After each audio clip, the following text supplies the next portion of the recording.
You might know it's my favorite. It's time for Drift Into. We drift into the nation's most valuable fishing port, New Bedford, Massachusetts, and find a very special event at the Fishing Heritage Center and Museum.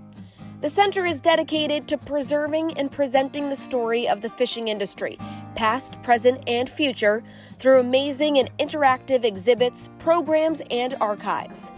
This evening, a group gathered to learn about the life and work of the late maritime artist Arthur Moniz.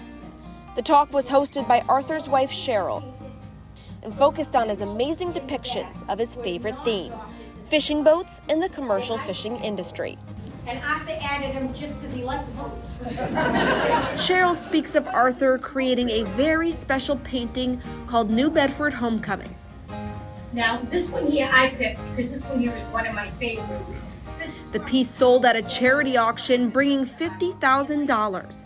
The proceeds helped defray the cost of the homecoming of the last wooden whale ship, Charles W. Morgan, to New Bedford. But the magic of that day was the fact that the Buzzards Bay was loaded with fog, and the Morgan came out of the fog as it was entering the first buoys out in out of New Bedford Harbor, coming in, and Arthur was there taking those pictures.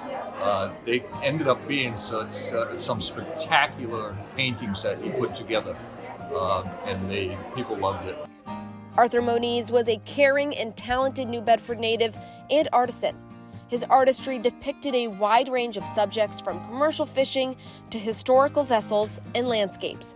His amazing work continues to be appreciated by so many.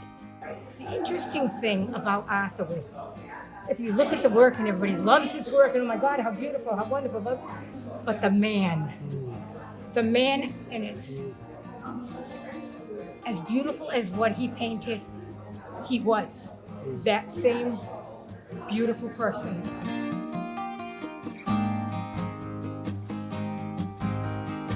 For more information on the Fishing Heritage Center and Museum and the wonderful artistry from cherished and brilliant artists, visit driftsociably.com. And as always, on our social platforms @DriftSociably.